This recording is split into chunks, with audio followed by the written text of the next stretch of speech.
What is up, everybody out there in Inside Carolina land? This is a new episode of the 40 Club, and y'all know how this show works. We usually try to bring folks in to talk about their experience around Carolina sports. And Tommy, I'm going to be honest, a lot of the folks we've had on here have been Carolina graduates, but I don't know that we've had anybody that has the resume that this Tar Heel fan has. Recipient of the North Carolina Award from former podcast Governor Roy Cooper. First Grammy nominated guest that we've had on this show. And guy's won multiple ACM and CMA awards. He owns a stake in the Hornets, and he's from Granite Falls, North Carolina. And y'all, that's not Roadhus, that's not Morganton, that's Granite Falls. Shout out to Caldwell County. Tommy, why don't we take the 40 Club to church? Eric Church is joining us today. Eric, how are you? I'm great, guys. Pleasure to join you guys. First question I have Just, there. and Tommy, I got to jump in. I actually just watched my thing every year is I watch the game prediction, week prediction pod on IC. So I catch you and Greg and Jason and Buck, and I go through and I pick my moments where we have a bone to pick with each other. So Oh, I went jogging the other night and I listened to the whole thing. So did a good well, job on it. well, You're always my optimism. You're my sunshine when that happens. God, I his want head's every, going to get so big, Eric, we're never going to be able to have him on the I show know. I again. don't know if I'm blushing. I want everybody to rewind that and listen to that again. Yeah, That the optimism, positivity, Tommy. Well, that's right. That's right. I don't know any other way to do it. So I appreciate you saying that. Appreciate you watching. It means a lot. Yeah, But yeah, how did you? I mean, Granite Falls, App State, yeah, Tar Heel fan. How did that come about yeah. there?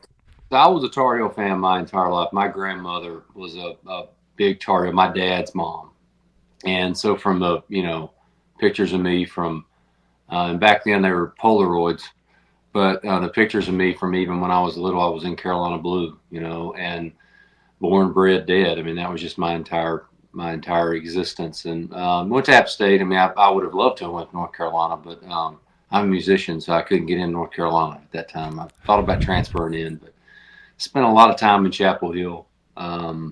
Even at Appalachian State, I dated a girl that went to North Carolina, so I made a wise decision there. So I didn't have Friday class, I didn't have Monday class till noon. So Thursday evening, I'd head down to Chapel Hill. So I spent a lot of time down there. But for me growing up, I mean, I think a lot of us started, at least for me, that was the golden era of ACC basketball. I was born in 77. So when I was 9, 10, 11, 12 years old, that was State was good, Duke was Duke, Carolina was good, Wake had years, Virginia had years. So it was just the golden era, of Raycom ACC basketball. And there were two. I was thinking about this before I got on this. There were two indelible things that I remember. I remember 1987. I was 10 years old. That was the year that I thought Carolina had the best team. And being young, I was sure of it. Number one seed in the East. Ran into Ronnie Cycli, Derek Coleman, Syracuse. We all remember that. Mm. I was there. Oh, Tommy. Oh, I'm still, I'm still not over that loss. I remember the devastation and the hurt when that ended. And then 2 years later, '89, I was at that ACC championship game when they beat Duke, and Mhm. Duke was probably the best team. I think State won the conference that year, but Duke was that team. Danny Ferry, all those cats. And so it just made an indelible mark, forever on me. I was already a fan. Everybody in my family's fans, but that was when I just became really passionate at a young age about North Carolina, and then it transferred into football and recently other sports. I mean, I spent a lot of time watching baseball this year, and Mhm. women's field hockey and soccer. I've got into all that stuff as I've gotten older, and golf and watch all that stuff. So, a lot of ways to go. Yeah, I was in the Meadowlands or whatever they call it now in Yeah, '87, and JR had burned up. I believe JR tore up Notre Dame 2 days before that, and then Cycli and Derek Coleman and those guys. I agree with you. I think by far Carolina was the best team there. Kenny Smith and all those guys. So yeah, you bring back some. You pump me up early, and then you bring back some terrible memories. yeah. But so let me ask you a question, just as somebody that's so into it and so likes to follow it. How do you have time to follow it? and stay and to listen to IC, which is Yeah. epic. But how do you manage? A lot of it's escapism for me. So with what I do for a living, I'm very, very engaged in that part of it. And what Carolina has given me, not just recently, but over my life, is it gives me a time of year when that's a way for me to escape what I do in the grind of my life and get involved in something else that takes my mind somewhere. That I'm, and it's a double-edged sword, because the number of times I've been about to walk on a stage somewhere and Carolina football or basketball will be down, and I still have to go out and play a show, and I've got my sound guy next to me coming in my ears. I mean, telling me they scored or they didn't score. There is a double-edged sword to being that involved. The show depends on how the team does, but it's just given me a lot of joy and anguish. But both things are really great because it's escapism for me.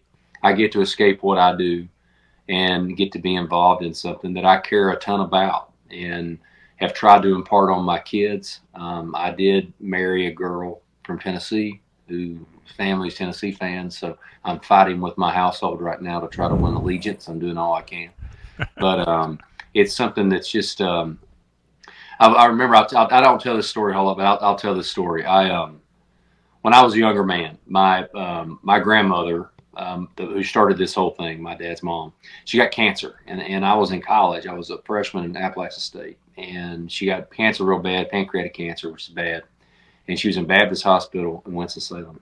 And I went down, and I was, you're 19 years old, and you don't know what to say to a person that's hooked up to all these machines, and you kind of know the deal. You know what's happening. I knew the deal. She knew the deal. And we couldn't really find anything to talk about. And what we talked about was Carolina basketball. And when people say, so that's the last conversation I had with my grandmother, was about how that year's Carolina basketball team was going to be. So when a lot of people say that it's just a game, it is, but there's deeper things there. That's what I remember, is the last conversation I had with my grandmother when I couldn't find at that age what I really wanted to talk about. We talked about Carolina basketball, and that's what sports does, and what teams do, and what allegiance to those teams do. So it always has a little deeper meaning, to me when I watch the Blue walk out of a tunnel anywhere they play. Ooh, that's heavy. We're talking with Eric. Sorry. No, I love it. We've both been there for sure. Mm-hmm. You can believe and it. it's something. One of the things that my grandmother left me when she passed a couple of years ago was she has all, and I know you can appreciate this because Roy Williams sold these calendars in Caldwell County. The calendars from every one of them. Yeah. My grandma left me all those, so I love a good grandma story, man. I've got the old tin cans they used to do. Remember they used to do like the Coke and Pepsi cans that they would do the 82, 83, 84. You probably got some. I collected those cans for a lot of years. So. Look, I'm not a doctor, but I'm gonna tell you, don't drink those if you still have them. I drank them. They were terrible. I don't know what that was, but it's not very good. I've drank a lot of things in my life, so I'm okay. But that's not So mine are unopened, yet they're empty. Yeah, they've corroded through a long time ago. Yeah, so. Eric, I've heard you're a break it kind of guy, and I want to say, when those games get tight, whether you're on stage or not, if the game doesn't go Carolina's way, is the remote safe? Is the title of the song going to hold up? No, the remote's not safe. But my wife has learned over the years now. With Tennessee fans, they don't have enough of that passion and allegiance because they've never experienced continued winning in anything they've done. So love it. For me, she doesn't understand why sometimes we have to remove the kids from the equation if we're watching the game. It gets tight, and I'm like, listen, you're going to have to go in with your mom for a little bit because this is not going the way we thought it would. But no, I'm very engaged, very involved. I have thrown remotes. I have broke TVs with that remote. So I have I get pretty involved, and same thing when I go to a game. I mean, there's a great picture. That somebody sent me many years ago. I don't remember which Duke team, but I remember Quinn Cook was on the Duke team. And I was on the baseline kind of near center court. And he came over and about midway through the game, I think Theo Pinson, I think that's the game when they beat Duke there, and he made a comment of just kind of being probably Duke, but the referee was handing the ball and he kind of turned around and said, by the way, your music sucks, and just in typical, No and I was way. like, okay, is what I thought. So he keeps going, but there's a picture that I still have at the very end of that when we beat them, and it's about me like 3 steps on the court, pointing at Coach K, probably being a little more engaged than I should have been because it made some social media stuff. But anyway, I get really involved whether I'm at the house or whether I'm at the game. So So and Quinn Cook, hey, we won that game, so it's all works. It all works. it all shakes out perfectly. You sound a lot like some of the stories that my wife has had to share with me about what I can say and who I am while a game is on and my kids are around. What do you? So it sounds like you might be one of those guys that if there's a game on and you can't be at the game, or maybe you don't have a show to play or something, do you have to watch it alone in a dark room? Are you a guy that can go watch it with other people, or how does your game viewing strategy or your game viewing routine, what does that look like? Joey, I change clothes during the game. I'll change hoodies. I have a multitude. If I don't think it's going the way I want it to go, I will try everything. Halftime's kind of when I just do a whole new wardrobe change. Go where you go. Which I'm not sure if it works, but Woody Durham famously said, "Go where you go, do what you do." Right. So I go where I go and do what I do. So whatever it takes for me to contribute in any way I can. That sounds like a song title, but that's not my forte. I don't delve in that area. I'm just fascinated that you're proving more and more that you're just like all the rest of us. 100%. But again, it goes back to that's just something that there's a lot of things you can get involved in. I do other things. I fish. I have other things, but that's just something that I've always found interesting. That it's the time of year based. Like I have my football thing. I have the basketball thing. This year, baseball became pretty real because the Tennessee Vols were involved. And that got really interesting in my household. So it's just something that I've enjoyed over the years, and it means a lot to me, and I've got to know Hubert really well as a coach, and I knew Mack. Interestingly enough, I met him. I went and played a charity he has with Matthew McConaughey, another guy, Mack Jack and Mack charity. And he had just retired from Texas. And that's the first time I went down. And the first question, and he didn't know I was a Tar Heel guy. And I met him. He said, "Hey, Mack Brown." I said, "Eric Church." He said, "I appreciate you doing this." I said, "Why'd you go to Texas?" Like that. He goes, "What?" And I said, "From Carolina."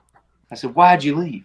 I said, "You had the best defense in America. Yeah, we lost to Florida State." And he goes, "Who are you?" And I was like, "Well, I'm a Tar Heel fan. I grew up there." And then we play golf the next year. We both have summer homes in the mountains of North Carolina, and we played the entire year. We played golf, and I saw there we would go to dinner, once a week, and I saw that there was still a pretty good hunger there from Mack, to coach. He looked like he was looking for something, and he was doing TV and was doing good at it, but he couldn't find his thing. And that's kind of when Carolina wasn't doing that great at that time, and we started talking a little bit about maybe coaching again. So I've had relationships with those guys, and that makes it mean a little bit more when those guys mean the world to you, and you know them, their families, and you care a lot about them. Tommy, did we just have a story break here on the air that Eric Church might have helped broker Mack Brown back to UNT? Well, I didn't hurt it at all. I did everything I could do. I thought that was exactly what it should have been, and I've been very happy with Mack. I mean, I, as a Tar Heel fan, I say this all the time. When Mack Brown took that job, how many Carolina fans, before they knew the outcome, if you would have said in the next 5 years, we're going to win the second most games in the ACC, deal or no deal? I, as a Carolina fan, would have probably said deal because we were coming off a pretty rough stretch there. So I know we've lost games we shouldn't have lost.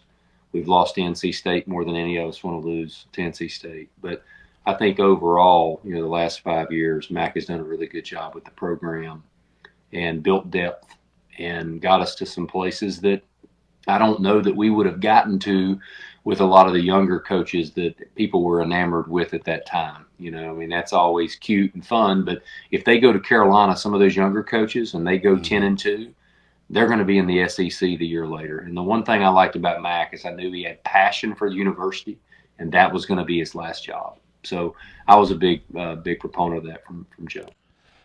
Yeah, and I want to go back. I agree with everything you said. I want to go back to something you said early in that comment, and it's when you know people or you've met the people or you have relationships with the people that makes it different when you're following. I mean, quite frankly, it's the same way with singers. I mean, I've seen a ton of interviews with you where you sort of shared your story, how you got in it and personalized it and all. But when you're watching these games, whether it's Carolina or Tennessee, heaven forbid you spend time doing that. I guess you have to.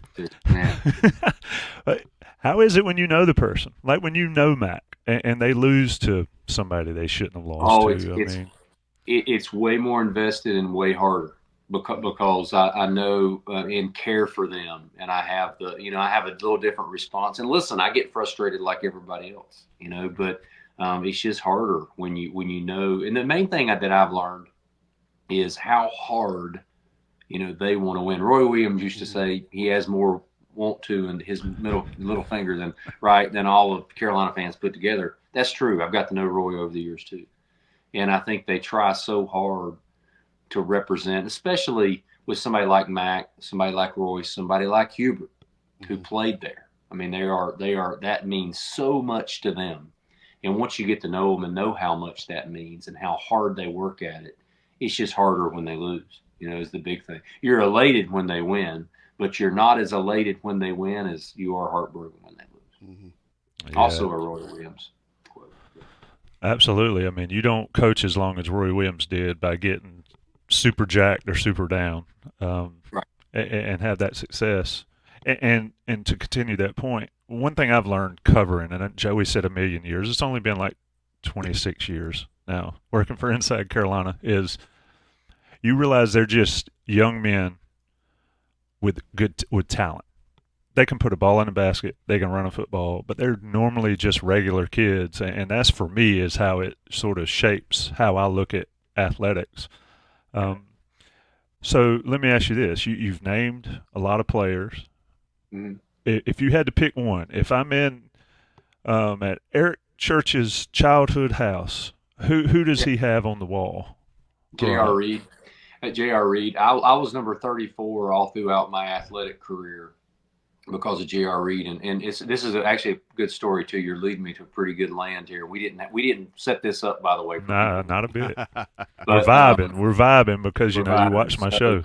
Right. So we opened a bar and restaurant in Nashville called Chiefs, and as we were opening, and the opening was interesting. MJ came to the opening. Bo Jackson came to the opening. Bubba Cunningham came to the opening. We had it was an interesting opening ceremony there, and and up on the wall in my dressing room before I go out, it's kind of my shrine. I have a bunch of Carolina stuff. I have little posters, and right before it opened, somebody had sent the story to J.R. Reid that I was 34 my entire playing career in high school because of him. So he took a game-worn jersey that he had, and he signed on it to Eric, the second greatest 34 in Carolina history. I love J.R. Reid. And that's hanging. Anybody that goes there, they can tour it.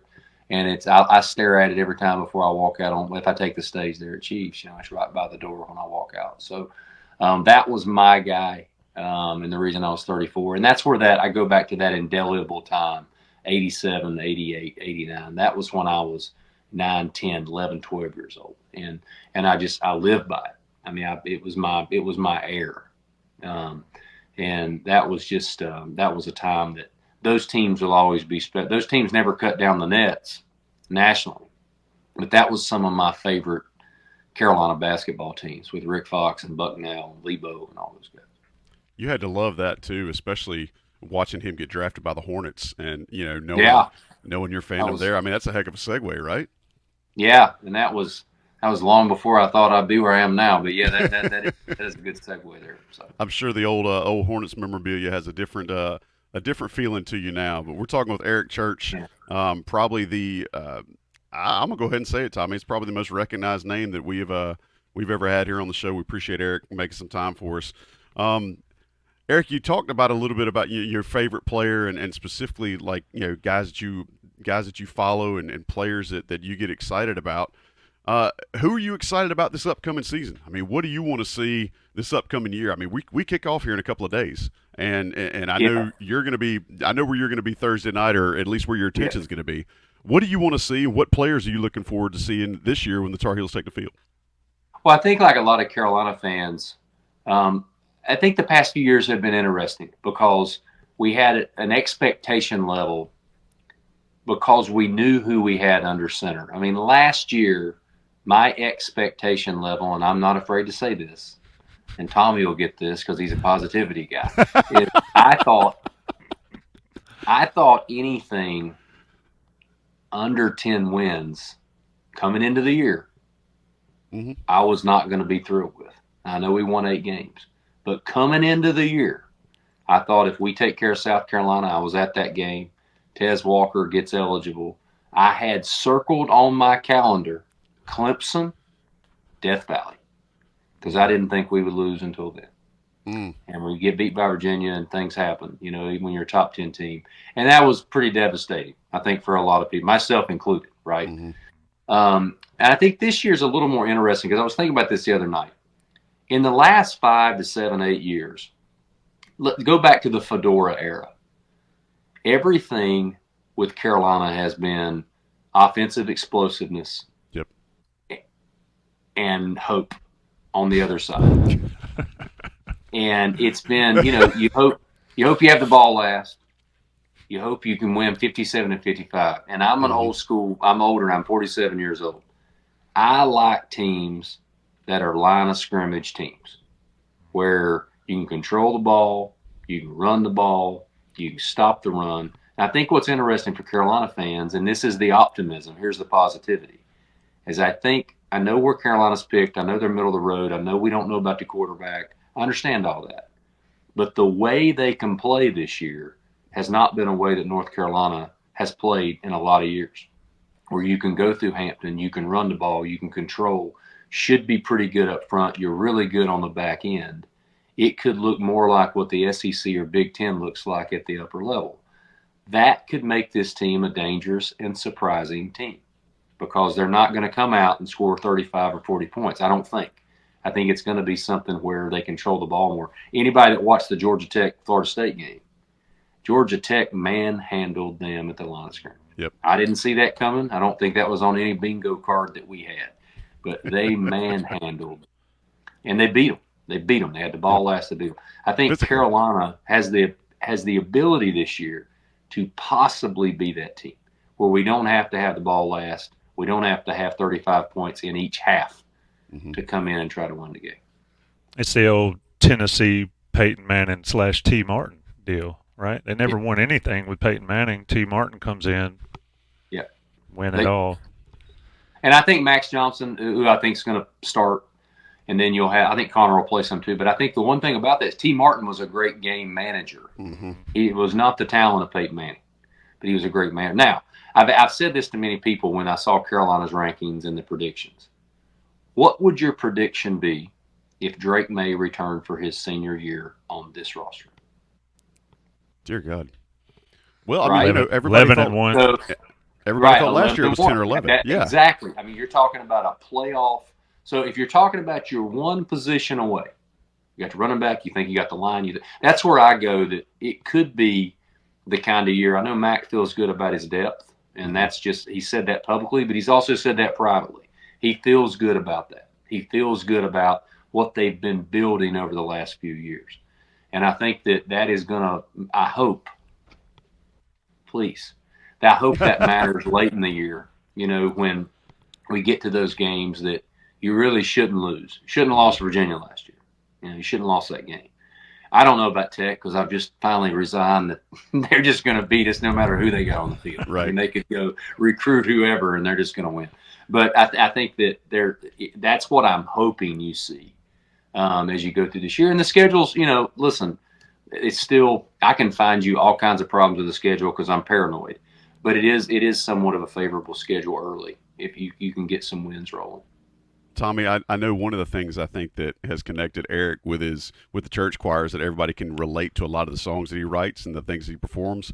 I know a lot of fans listening to this show right now that can relate to a lot of the stuff that he's saying, whether it's the emotional stuff or the positive stuff, or even use the word a second ago that we did on the IC Live preview show that I used the other day, game manager. And that's such a negative connotation right now, but I love that you phrased Max Johnson that way and kind of couching that might be the way the team goes.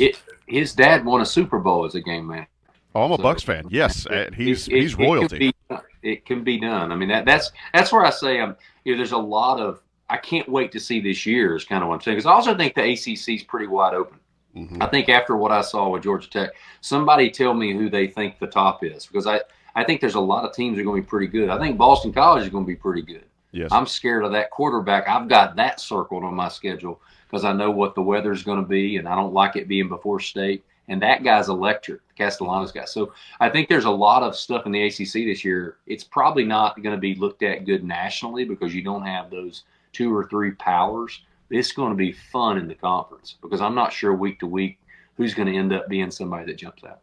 Tommy, before you jump in, I'm glad that Eric is still making records and selling out arenas because I feel like he's coming for our job as soon as he hangs it up. I was going to say you're welcome to join any show you want to. We do this every week. If you're listening, you might as well just dial in and join the show. Yeah, I'll do it. But let's talk predictions then. You opened talking about the prediction show, yep. And it's interesting to me that you've highlighted Georgia Tech here. And you highlighted Boston College here, which was 2 of my losses. And people said, Boston College? And I said, So let's play the season out. They open on Thursday night in Minnesota. A lot going on in Minnesota that time of year, but it's an important ball game for both teams, especially Carolina and Mack Brown. How's this all play out, Eric? I think a little bit so what's a little bit interesting, 3 weeks ago I played a show in Minneapolis, just north of Minneapolis. I played Wee Fest up there. PJ Fleck came to the show. He gave me a boat oar that was Carolina blue, and it had the Minnesota logo. He said, I know you're a Tar Heel, but just keep rowing. We love your music, PJ Fleck. So I already think he's jinxed himself, first of all. He went and found a Carolina blue oar, the whole thing. So I think this thing's in the bag, okay? I'm calling it. But I think with that game, that's the one that I think most you guys do this on the show, the IC show. Mm-hmm. Must win. I don't know if there's a bigger must win for the temperament of the program and the emotion of the program than the Minnesota game. Because if you win that game, you got a pretty good run for the next little bit. Yep. You can run 6-7-0 and not be not favored. So I think that what I worry about a little bit, that's a raucous environment. That is a great fan base. That is going to be a fun game. And Carolina can't turn the ball over. They can't make a lot of mistakes. You worry about that with a new quarterback situation. You worry about that with first game of the year. You worry about that with transfer portal when you have some linemen across the offensive line. That's what worries me. All that being said, I think Carolina beats Minnesota. I think it'll be a great game. But I think they'll beat that. I think they'll beat Minnesota. I have that as a win. So what are we going season record? My season record, I did this the other day. So my season record, Mack's not going to love it. My season record's 8-4. Okay, but here's what's interesting about that. I have them 6-0 to start. So I have them going 2-4 down the stretch. And the hard part I have there is I do believe Georgia Tech is really good. Mm-hmm. I think that's going to be a really hard game. Haynes King can run. Mm-hmm. We have a problem with that. That running back's really, really good. Their line is physical. Mm-hmm. That's going to be a tough game, right? So I had that as a loss. I had Florida State as a loss, which may or may not be accurate. And then I had Boston College and I had NC State, which pains me to say, but I think it's Dave Doran's best team. I think this is his best chance to make the play. I think it's his best chance. He could win the ACC. That team can win the whole thing. And so that was the 4 I had. So I had us 8-4, but I had started 6-0. So I had a pretty fast start. Now, if you lose to Minnesota, Do you beat Boston College? I still Right. think it's 8-4. When I look at this team, until you know what you have at quarterback, it feels like an 8-4 team to me. So that's the way I handicap it, taking my fan hat off. Again, Tommy, he feels like us. I think yeah. Eric's one of us. Just one of us sitting around thinking the same things we do. And I love that you called out that Mack wouldn't like that prediction, but I think you're right. Like you win strong. He's been talking about wanting the team to finish strong. This might be the year where he's got to find the right button to push. The style of play, as we talked about earlier, is going to matter on that. I do think that it's been many years. We would have to go back. We could have this discussion too. When's the last time Carolina was a ball control offense? It's been a while. It's been score quick, score fast, no huddle, spread, get out. I mean, it's that kind of – and really, in a situation like that, you don't need a great offensive line. I think sometimes we've been protecting our offensive line by getting the ball out fast, by getting into your skill players, because even back to the Fedora era, they had great skill players. And so I think this is the first time that it's going to change what I think Carolina fans have seen from Carolina football in a very long time with the style of play. I'm betting on that because I think that's their best chance to get to 10 wins. Yeah, is if they play that way. I think if you try to do the other way, I don't know what's going to happen. But I feel like this is a team. Ceiling and floor for me is 6-6 and 10-2. I mean, I think that's where I've got it. So, and listen, between 8-4 and 10-2. Here's what I'd love to ask Carolina fans. If we could start this before, like we said before knowing, and I said to you, you can be 8-4, and one of those 8 might be NC State, or you can be 6-6, and one of those will be NC State. Oh gosh, which one do you choose? So I think that there would be a lot of people choose 6-6 and beat NC State. So some of this is the fan base, and I don't know I'm not sure what I would choose there, to be honest. I'd have to think about that a minute. So the old dilemma there. Let me ask, and I know you're busy and you got a lot of things to do, but I've been wanting to ask you this since 2015.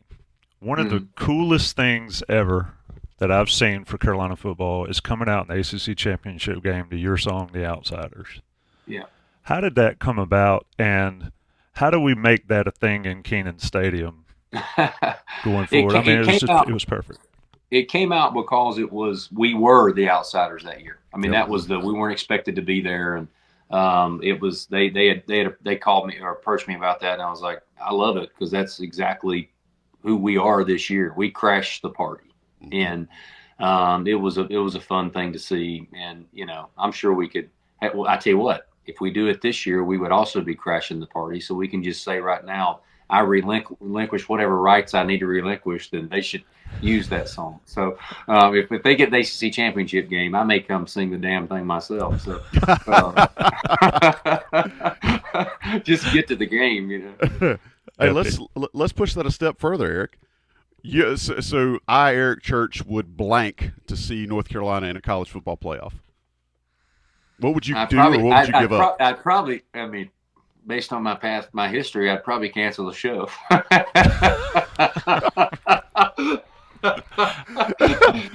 That's awesome.